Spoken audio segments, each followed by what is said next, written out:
Railway Minister Suresh Prabhu's second budget actually was a big step forward from the intent and the spirit with which he presented the first budget.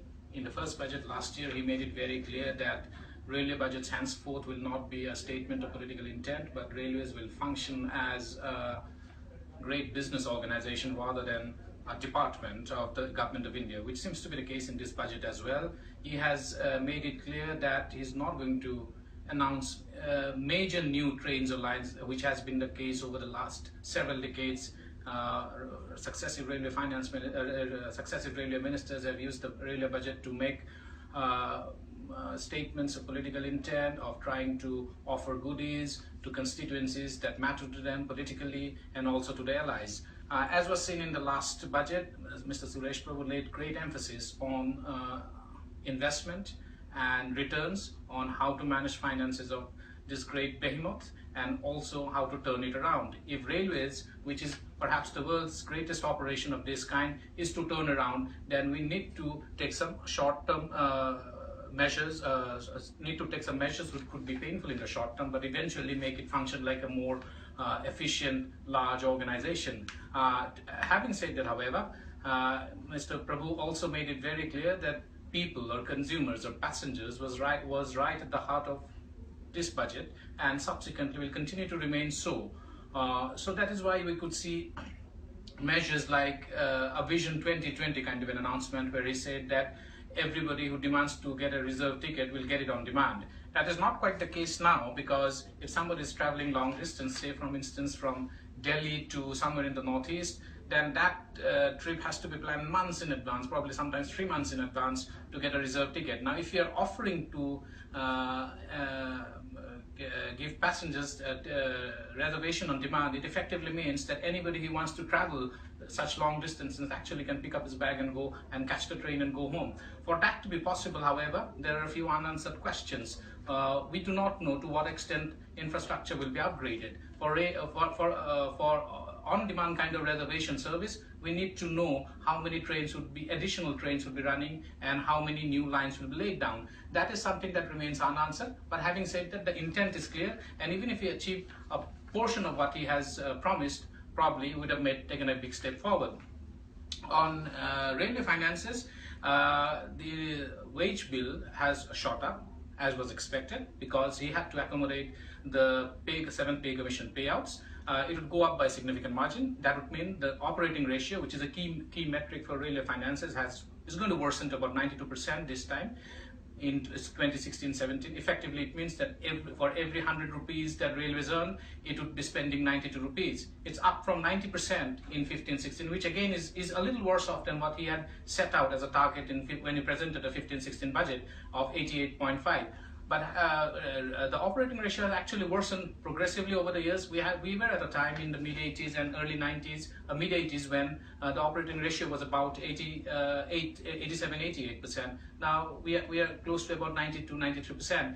We need to find out how to get this down to make railways more profitable and allow it more to have more surplus funds to invest in infrastructure and make consumer and passenger services amenities more beneficial. There are a few other things which has come about which consumers would like.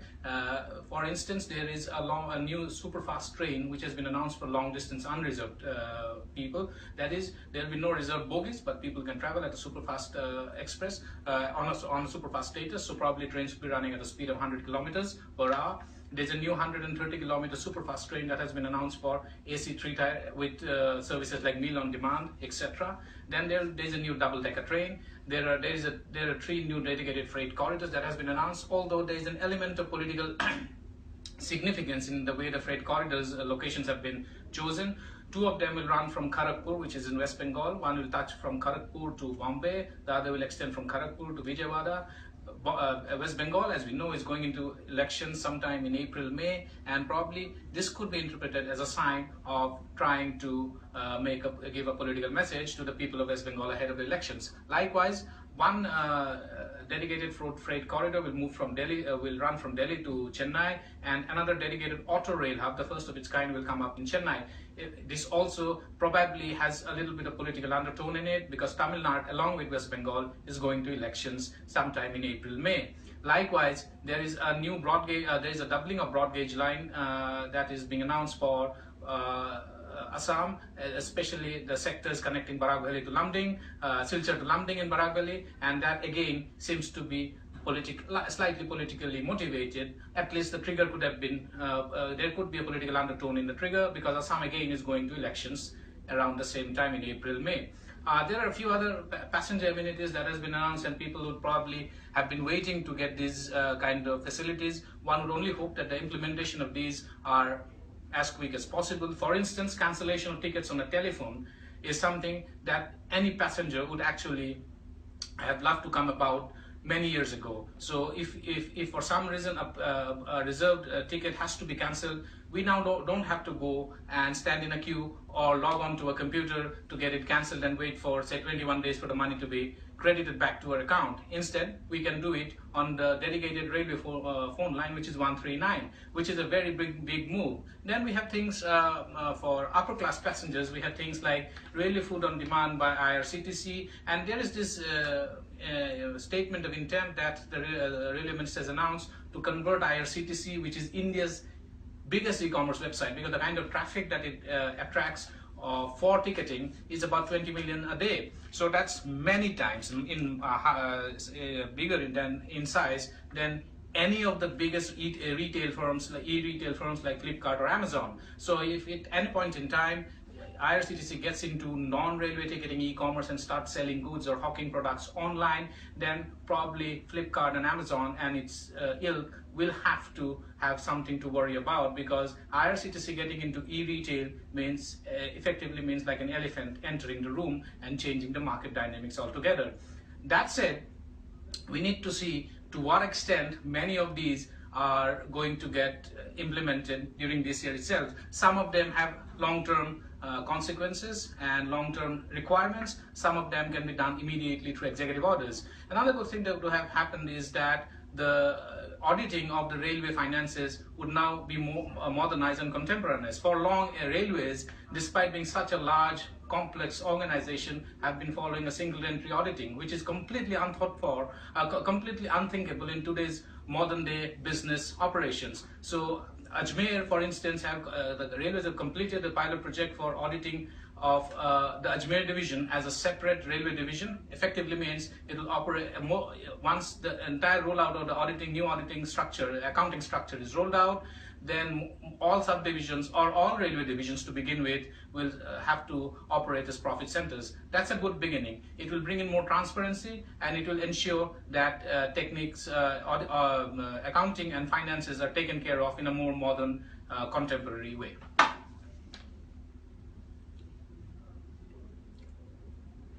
This question is from George Liu. Any benefits to Kerala from this budget?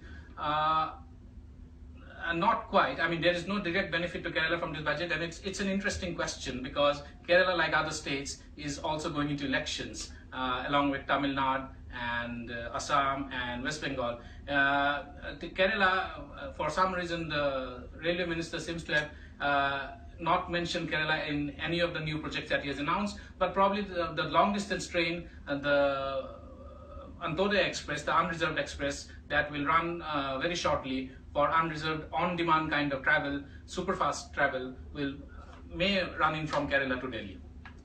Zinat Fatima, are there any improvement in the meals provided in the train? He made an announcement about IRCTC beginning to thinking about launching a service of on-demand food, which effectively means that if a passenger wants a certain kind of food to be delivered to his seat, he'll probably get it. And having said that, I think the entire universe will not be available. There will be a select menu, and probably the passenger will have to wait till the boarding of the next station, or till the nearest next station for that kind of food to be delivered. The operations of these and the details of how this is going to be delivered is not yet known. What are the benefits of this year budget? The one benefit of this year's budget is the fares remain unchanged. So it means that your travel costs will remain unchanged. It's not going to go up. Part of this would have been because diesel costs are quite low at this point in time because of plunging crude oil costs, and that would have helped the railway minister not to touch fares, or rather raise it to gain extra resources.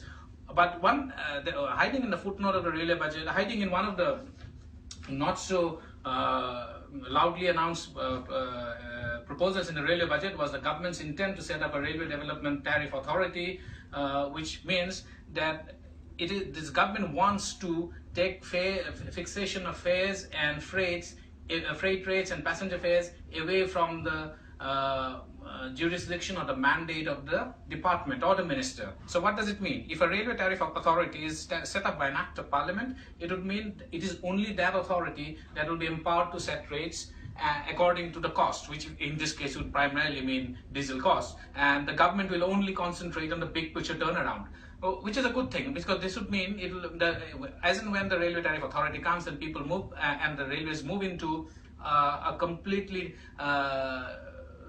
regulator determined tariff fixation and freight rate fixation, fare fixation and freight rate fixation, it means there will be transparency and there will be less subsidization, so the government can concentrate on infrastructure development. Giving reservations to women, would it be the right step? Absolutely. I don't think there are two thoughts about it. Women need reservations, and this is apart from a statement on establishing equality, it is also necessary from safety point of view, particularly for long distance and over trains where women have to spend sometimes in case 3 nights on a train to travel, say, about 2,500 kilometers. Why, this is from Karan Mishra, why does the government doesn't reduce service charge on ticket booking from IRCTC, as it puts less pressure on railway employees? IRCTC, as I mentioned earlier, is is India's largest e-commerce website, and it's perhaps India's most visible form of e-governance, and it is one of India's most efficient form of public delivery. To run that, there is a cost, and that cost need to be recovered. It is not quite fair for the government to subsidize this cost, because this is a service that is actually completely going to the customer, and somebody has to bear this cost. In any case, many of the fares are subsidized. So for the government to do away with the railway service, IRCTC service charge, I think would be a little unfair. What is this new cleaning about cleaning at railway stations? One of the biggest drawbacks of the Indian railway system is its cleanliness and hygiene. You ask anybody traveling by train will tell you that, well, cleanliness is a problem. And so this is one issue that has been crying for attention over several decades, but very few railway ministers had actually paid so much of attention on this. It's good to see that this railway minister has paid a lot of attention in keeping India's railway station clean and the trains clean. Now, there's something called the SMS service that the railway minister has announced, which means that a passenger can SMS that a certain bogie needs to be cleaned, and the service provider or somebody or the vendor who has been entrusted to clean the train will arrive there and clean it up. That is something that now technology makes it completely possible, and which is something requires very little cost. So I think that was long overdue. What is the plan for Northeast? Northeast and J&K, Northeast and Jammu and Kashmir, like every budget, has got some attention this time, because one, Northeast is extremely remote. Infrastructure development in Northeast is not easy, and there has been a certain sizable amount of money that has been kept aside. But if you ask anybody from Northeast, I don't think that is enough. More needs to be done to bring this region into India's mainstream. What about bullet trains? That is something that was announced extensively in the last budget, and also when the Japanese premier was here in India, and he had extensive discussions with our Prime Minister.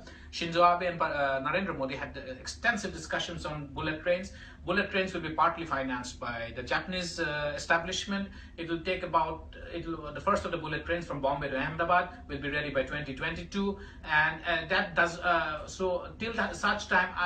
I think most of apart from building the elevated corridor, before that we need to fix how the finances of this great mega project will be organized. That is where currently it seems to be. Do you think the target, this is from Ankit Vijay Somani, do you think target of 92% operating ratio is enough for railway, or should it be somewhere around 86 to 86%? You're absolutely right, 92% is on the higher side, or in this case actually on the worst side. So 92% of operating ratio effectively means you are spending 92 rupees to earn 100 rupees. What does it mean? It means you're left with only 8 rupees of surplus. That's not a sign of an efficient business organization. It should come to operating ratio for the railways effectively is the closest approximation for any business organization would be the operating margin. In this case, the operating margin is 8%. It should be around 14, somewhere between 14 to 18%, ideally, if not more. So between, the operating ratio the government should target to bring down the operating ratio to about 85%. How is this budget going to help the middle class and the poor people?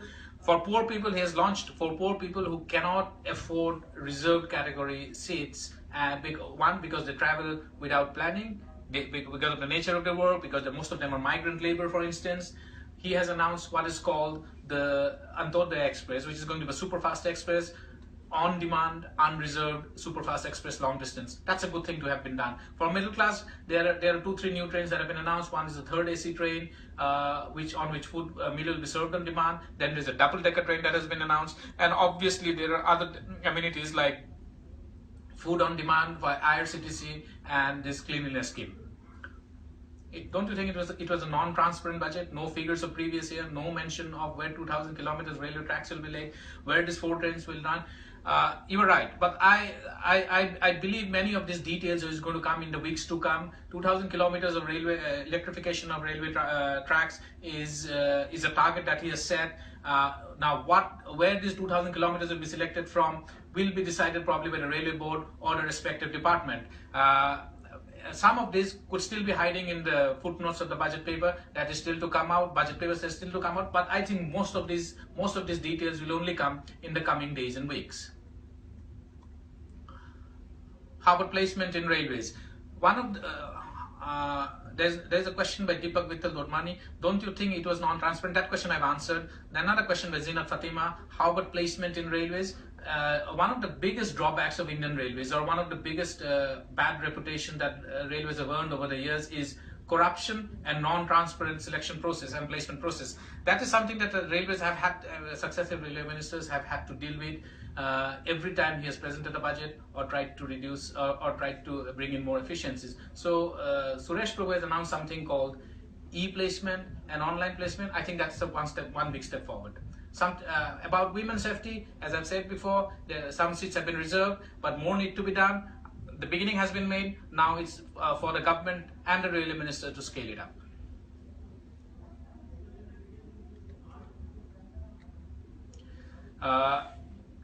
All in all, it seems to be a balanced budget given the constraints. He was tied down by 2 constraints. One, he had to make enough money available for meeting the pensions requirement and the new salaries requirement because of the 7th pay commission.